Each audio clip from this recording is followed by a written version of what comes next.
Hi guys, in today's video I want to do an anti-haul. I wasn't supposed to be filming today. This was my relaxation day. I also don't have on a lot of makeup. I'll kind of do like an update video and get into all that, but I was sitting in bed relaxing because I wanted to have a lazy day, and I was watching videos on YouTube because I haven't been caught up, and I was chatting with one of my friends here on YouTube, and I just got so annoyed slash mad, dare I say, that I decided I have to do an anti-haul. I planned on doing one this month, just not this soon, but I need to do one because I need to talk about everything that's going on. I just watched a couple of videos from Rich Lux, and through talking with my friend and a couple of other friends on social media,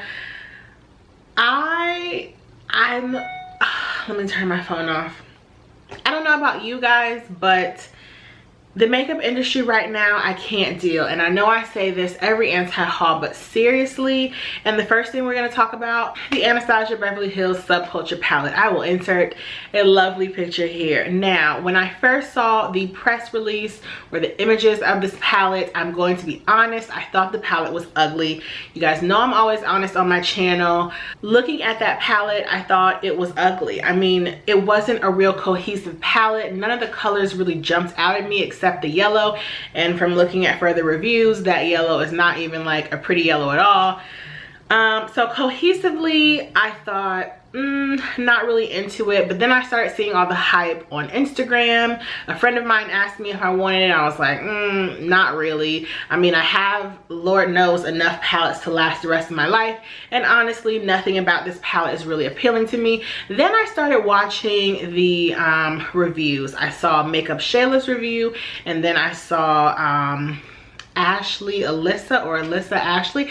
I just actually subscribed to her. She is amazing, and I literally could not believe what I was seeing from Anastasia. Now, you guys know the Modern Renaissance is probably one of my favorite palettes, along with the Master palette by Mario. It was actually in my favorites last month. Like, that's how much I love those two palettes. The pigmentation is there, the texture of the colors. Those palettes are amazing.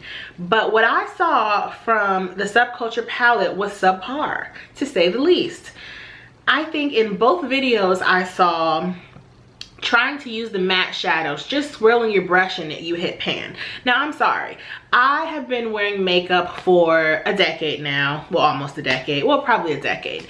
And I've never hit pan in one color within even a month. Probably not even 6 months, because colors that are very pigmented, you don't need a lot, and they also shouldn't kick up that much dust that the color is literally dusting off. I mean, Alyssa, I believe, I'm gonna link her channel down below because you guys should check her out. She's amazing. She was basically just tapping her fluffy brush into it, and you just saw it was like raining shadow, and it was, I literally wanted to cry, you guys. It was so disappointing. And then I haven't seen any of the commentary on Twitter because I'm not really on Twitter like that, but apparently the people behind the brand were basically trying to make excuses for the palette. Nobody, to my knowledge, when I'm filming this on August 1st, has officially made a statement about the quality, to my knowledge. Now, my thing is, I would be highly upset if I paid, I don't know how much the palette costs, but upwards of maybe $42, $45,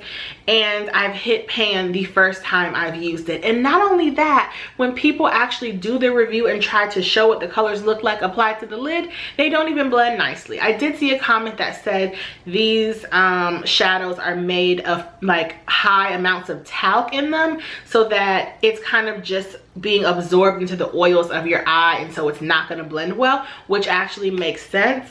When I'm filming this, Stephanie Nicole's video has not gone up. I did see something she put on Instagram stating that these colors are supposed to be pat on. You guys, this is the same thing they said about the Huda Beauty palette with all the warm tones in it. if you have to literally give me instructions to use a palette, I don't want it. Like, I have said this time and time again, I'm very lazy when it comes to makeup. You see the makeup I have on now? This is what I've been wearing recently because I don't like putting that much time and effort into looks. And if I literally have to wear 2 eyeshadow bases, use a specific brush, and pat the color on and not swipe it, I'll just go without. So I really can't believe how poor quality this palette is, and it's very disappointing, especially looking at the other 2 palettes that have recently come out from Anastasia. The quality of those palettes are so like amazing, and to see this be such a dub, such a subpar palette, it makes me sad. And the reason why I feel this way is because I say this every anti-haul, I feel like brands are just shoving stuff down our throats. They're not taking time to research different ingredients, different techniques, or different ways of even packaging the damn eyeshadow so that they go on and apply nicely. They're just throwing things out to make a profit. They're just, oh, I can't. I'm so glad that since becoming a minimalist, I don't feel drawn to go out and buy every new product that comes out, because you guys, when I was literally not gonna film a video today, but that palette literally has me, it has me sad. I know there are a lot of people, or even younger girls, who probably save up their money to buy these palettes, and to have something be such subpar quality and to have the brand say, oh, it's just all about the application. No, you should never hit pan the first time trying out a product. I don't care if it's by Pat McGrath, ELF, NYX, or Anastasia. You guys, I literally cannot believe that. So that's the first thing. I can't. Like, I was never gonna buy that palette regardless because I thought it was ugly. But when I saw that, you guys, I was so disappointed for the people who actually spent their money, because that's ridiculous. The next thing I want to talk about, Rich Lux actually touched on this in his video. He was talking about how diluted brands are getting. Now, basically saying that, meaning, you know how maybe 10 years ago MAC was like everything, it was all over YouTube. That's what, when I started watching YouTube in 2007, 2008, that's what really put makeup on the map. It was MAC. People were doing hauls. You know, MAC had collections coming out probably like once or twice a month. Like, there were a lot of collections. That combined with the fact that MAC had that very offensive collection, I decided to stop buying MAC because I felt like every month they're just throwing stuff at us to buy, but it's all repeats. Like, even the Subculture palette, I think there are similar shades in there to the master palette. There's colors in there that have been repeated in other palettes, or even if they're not, like, brands do this all the time. Let's say, I love this gloss, by the way. This is by Anastasia. See, I love some of her products. This is called Dusty Lilac. But let's say Anastasia comes out with a limited edition kit because she collaborated with a beauty guru. She's gonna take this lipstick or this lip gloss and call it Lilac Rose. You know, brands do this all the time, and I'm not saying like every time you come out with a collection you need new innovative products, but don't tell me this is new when it's clearly not, because I can just as easily go into my collection and swatch the colors and compare them against things that are being put out now, and it's just, it leaves a bad taste in your mouth, because it leads me to feel like these brands don't really care about us. They just want to constantly put stuff out, which leads me to our next brand, Kylie Cosmetics. Now, you guys know I'm never really here for Kylie Cosmetics overall, but she has this birthday collection coming out, and correct me if I'm wrong, but didn't she just come out with another collection like last month? Or maybe the birthday collection is already out. I don't know, because I won't be buying it. But seriously, how do you legitimately produce makeup this quickly, and your brand just started last year and you've had all these collections? I know there must be various steps and phases that go into makeup production, I'm sure. How is it that you're able to pump out these products unless you're just recycling things, like giving colors new names, or just producing trash, which I believe is going on? I just think it's too much. And honestly, the reason why I feel like having brands dilute themselves like this is a problem, and honestly why I feel like diluted brands is such a problem, is if I buy every single purple that comes out, I have quite a bit of purple. Pretty soon I'm going to have a collection of purple. But am I really ever going to use all these colors? No, I'm just going to keep buying. This is pink, but I'm gonna keep buying, and before you know it, I'm gonna be a makeup hoarder just because brands are coming out with products that I feel I need, and now I'm buying them and stashing them and have only used this like twice. So that's my issue with diluted brands. It's not that brands can't come out with something every month. I mean, you can if you want, but when you think about it from a standpoint of a brand like NARS does do special collections a couple times a year, but every month they don't have a new collection that comes out. If you think about it in terms of the big fashion houses, they don't have new collections every month. They have new collections every season. The reason why is because they're taking time and money and energy into developing these new styles and coming out with campaigns. Like, they're putting a lot of energy, money, and time into it, and I feel like that's the way to go rather than just throwing things constantly at customers. And then from a customer point of view, if I'm buying every palette, or if I want every palette, how do I even have time to use the things that I have? And from my perspective, I'm a neutral girl. I have tons of palettes that have really nice bright colors, but they're just for that time when I want something a little extra. But for the day-to-day guy or girl, I think they're probably like myself, and they probably go to the same staple palette every day. So it's just crazy. So Kylie Cosmetics, sweetie, no, I'm not going to be here for your birthday collection. I think it's nice that you want to celebrate your birthday by having people give you money, but yeah, it's ColourPop. Like, I can just buy ColourPop. Okay, now Too Faced also has a palette coming out called the White Chocolate Bar. I feel like Too Faced has made every anti-haul because their products coming out have been so gimmicky. I don't know if things are going to change now that Estee Lauder has acquired them, I believe, but I don't know if I'm just out of Too Faced's like market as far as age wise or like the aesthetic that I like. But baby, we have a chocolate palette, we have a semi-sweet palette, we had like 2 or 3 other chocolate palettes. Now we have white chocolate, and in the picture, you guys, it does not look like a visually appealing palette. One, the colors don't look intense and vibrant. 2, they don't look like they'd be suitable for women or men of color. So for me, it's a no-go. And Too Faced, I just want you to chill. You know what Too Faced needs to do? Too Faced needs to have a seat, and Too Faced needs to work on upping the quality and the packaging of their holiday collections, because before you know it, it will be holiday season, and I don't want to see the same repeated sparkly colors or purples or greens and chocolatey browns that we have in every palette. I want to see something new and innovative. So that's what I want for Too Faced. Please, I hope someone from the brand is listening.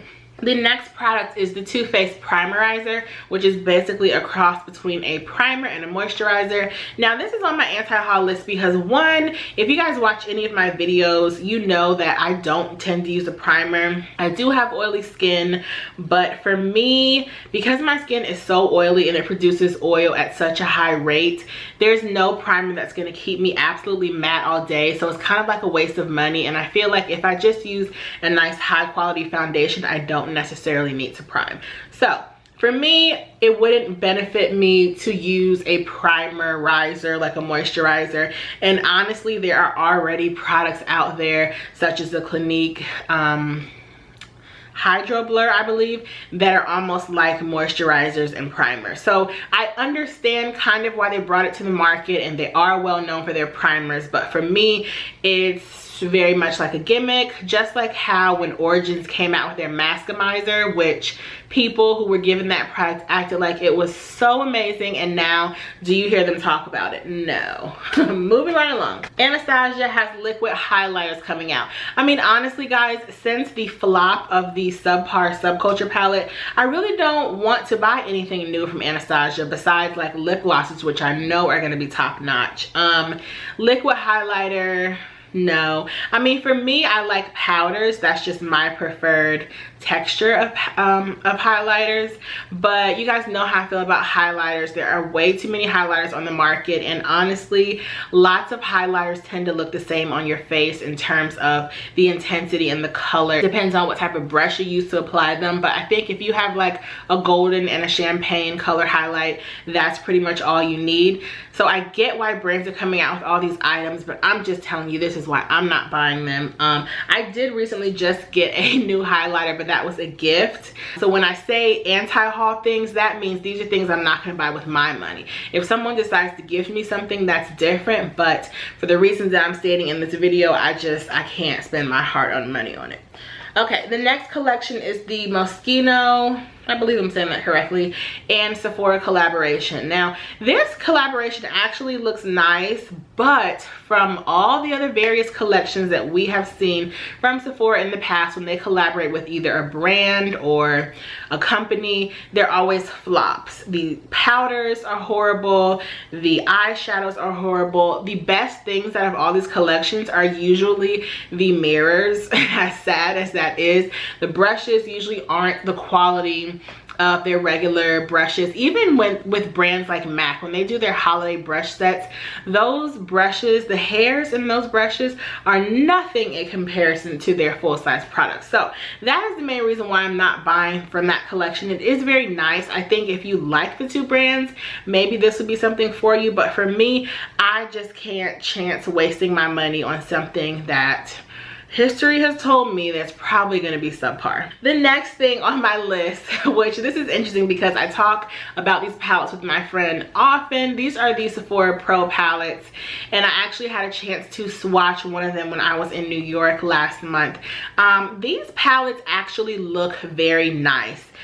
Would I buy them with my money? Absolutely not. The only reason is because they are $68. And for me, my cap with an eyeshadow palette is about $50, $55. $55 is pushing it. But because I have so much eyeshadow, it really doesn't make sense for me to buy a whole nother palette for almost $70. And then the fact that you can't travel with it is really a downside for me. I don't tend to travel too often, but if I really love a palette, I'm gonna want to bring it on vacation with me. So the fact that it's like a really big, it wouldn't be travel friendly for myself. Do I think the shadows are pretty? Absolutely. Do I think this is a great palette for someone who's just getting into makeup? Absolutely. They're actually higher quality than a lot of their single eyeshadows in the pots, so that's nice. I know that a lot of people were saying, I'm not spending $70 for a Sephora brand palette, but the palette is actually of great quality. I think if they would have scaled it down, it would have been nice, but I do get the kind of vision they had for it to be a pro palette. I mean, most pros travel with like a train case or something, or a Zuka or something that's larger and able to accommodate larger items. But for the everyday guy or girl, I think that palette is just gonna sit. I'm just saying, I do. And the last thing is the Too Faced Glitter Bomb. And the main reason why I'm not getting that is because I'm 27 years old, I'm grown, and I don't really, like, I like glitter for specified looks, but I don't need a whole palette full of glitter. And honestly, you guys, if you go on eBay and just buy glitter, it's like $2 to $3 a jar, so save your money and don't get that palette. When I saw the swatches, they didn't really look that nice anyway. So Too Faced, like I said, I need you guys to have a seat, take a rest, and really work into formulating some really nice holiday items, because that's where I like to go crazy around holiday time. So once again, these are just my opinions, and let me know what you guys think. Like I said, this video was not supposed to happen, but I had to get my thoughts out. So hopefully you guys enjoyed this video, and I will see you in the next one. Bye.